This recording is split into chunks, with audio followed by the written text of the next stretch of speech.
Olá! Nesta segunda videoaula, você será apresentado aos conceitos e finalidades das ações de preparação para desastres. A Defesa Civil busca a proteção e a segurança global da população e atua para evitar que os desastres aconteçam e para minimizar os seus impactos, prejuízos e danos. A Secretaria Nacional de Proteção e Defesa Civil, SEDEC, do Ministério da Integração Nacional, é o órgão central do Sistema Nacional de Proteção e Defesa Civil, SINPDEC, responsável pela articulação, coordenação e supervisão técnica. Na estrutura concebida pelo SINPDEC, os órgãos regionais, estaduais e municipais de proteção e defesa civil têm por finalidade articular, planejar, organizar, coordenar e executar as atividades de proteção e defesa civil e estudos sobre desastres no âmbito dos seus territórios.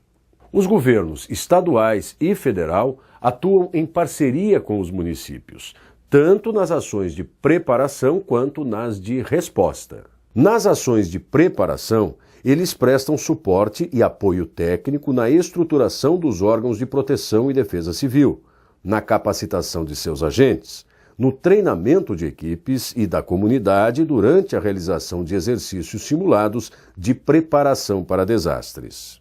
Nas ações de resposta aos desastres, a atuação é realizada de forma complementar, nos casos em que houver a decretação da situação de emergência ou do estado de calamidade pública pelos municípios e pelos estados, que devem ser reconhecidas pelo governo federal, permitindo assim as ações de atendimento às populações afetadas. Ações de preparação. As ações de preparação têm por objetivo fomentar a articulação entre os órgãos do SINPDEC para garantir uma resposta adequada aos desastres e minimizar os danos e os prejuízos consequentes. A SEDEC define preparação como conjunto de medidas anteriores ao desastre destinadas a minimizar seus efeitos e a otimizar as ações de resposta e de recuperação. As ações de preparação ocorrem num contexto de gestão integrada de riscos e desastres, e seu objetivo é estabelecer as capacidades necessárias para atuar de forma eficiente e eficaz em qualquer emergência, garantindo uma transição ordenada entre resposta e recuperação. A Estratégia Internacional de Redução de Desastres define preparação como conhecimentos e capacidades desenvolvidas pelos governos, profissionais, organizações de resposta e recuperação, comunidades e pessoas para prever, responder e se recuperar de forma efetiva dos impactos dos eventos ou das condições prováveis, iminentes ou atuais que se relacionam com uma ameaça.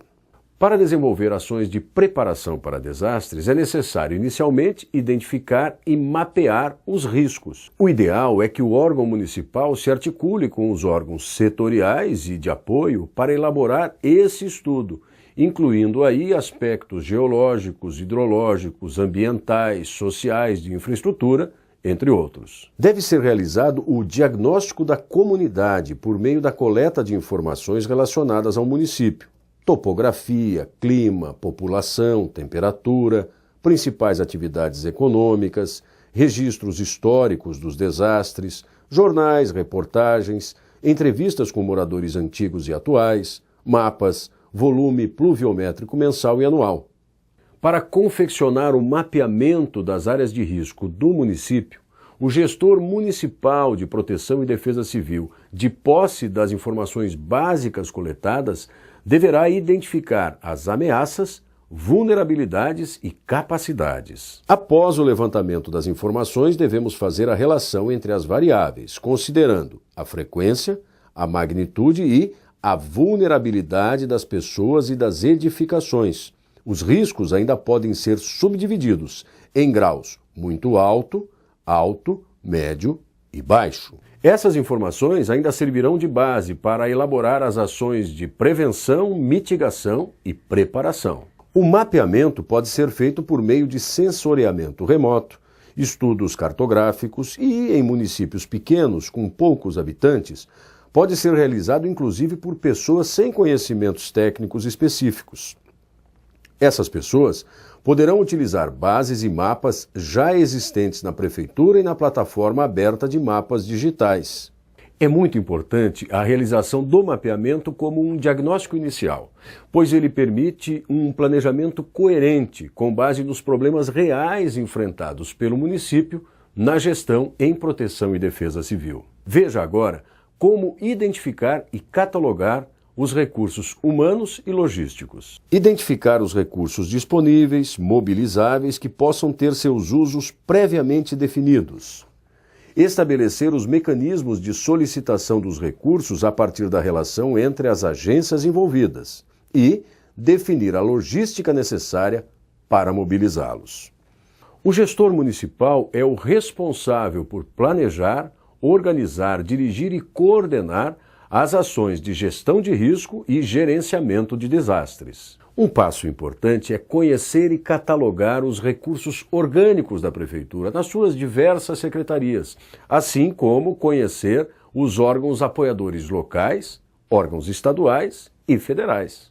Os recursos operacionais que comumente são utilizados, como ambulâncias, veículos de emergência, tratores, caminhões, ônibus, viaturas, barcos, etc., devem ser cadastrados e sua forma de acionamento deve ser realizada a qualquer tempo. É importante ter o registro de todas as informações necessárias para mobilizar o recurso e disponibilizá-lo em tempo hábil ao cenário do desastre e desmobilizá-lo após o término da ação ou do tempo determinado. O cadastro deve conter algumas informações, como tipos de recursos, responsáveis pela liberação, telefones e contatos 24 horas da pessoa responsável pela chave, local para ser abastecido, obtenção de recurso para deslocamento e pessoa capacitada para guiar e operar o veículo, no caso de um maquinário. Outra importante infraestrutura logística que é utilizada na resposta aos desastres são os locais potenciais, que apresentem características adequadas para a montagem de abrigos provisórios. O ideal é a localidade possuir um abrigo estruturado que possa ser utilizado rapidamente em ações de emergência. O mais comum é a utilização de estruturas como escolas, igrejas, associações comunitárias e clubes. O abrigo deve estar localizado em uma área segura, não suscetível a ameaças e riscos.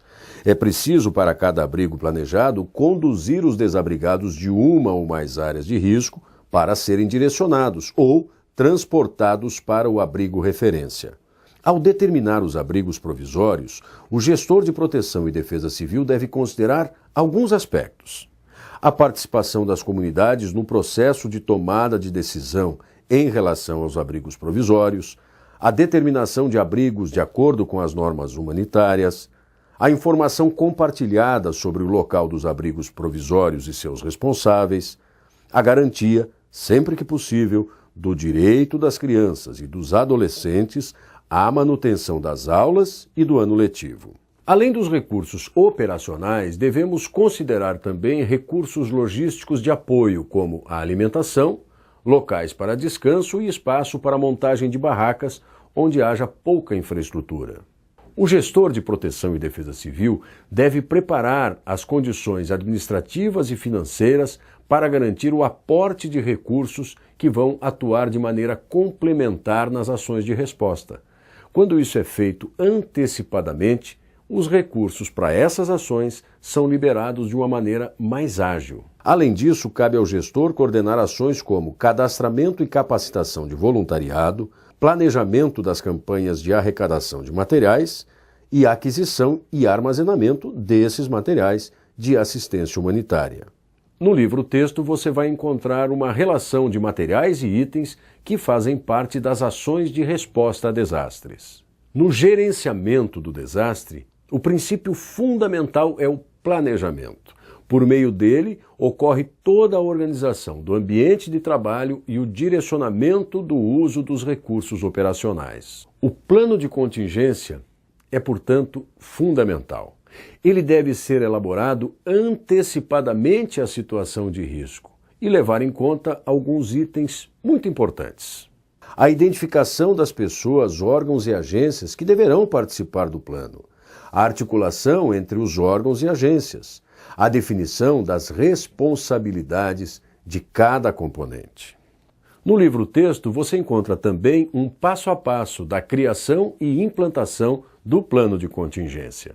Acesse também o site da SEDEC e procure sobre o Plano de Contingência de Proteção e Defesa Civil. O monitoramento contínuo dos riscos visa acompanhar a evolução dos eventos adversos causadores do desastre, sendo executado anteriormente ao seu impacto, ou seja, o momento da sua intensidade máxima. Dependendo do tempo antecedente de previsibilidade, o monitoramento possibilita a retirada de pessoas, de animais e até mesmo facilita o resgate de bens da área a ser atingida. Lembre-se que as ações de resposta ao desastre, que vão ser tratadas nas próximas unidades, devem ser feitas antecipadamente. Por isso, fazem parte da etapa de preparação. As estratégias de mobilização de recursos humanos e materiais, as ações que serão adotadas em cada cenário de risco e os planos de socorro, assistência e reabilitação que serão utilizados, entre outros. Agora, acesse o ambiente virtual, busque mais informações no livro-texto, interaja com seus colegas de curso, tutores. Aproveite, a sua participação é muito importante. Um bom trabalho!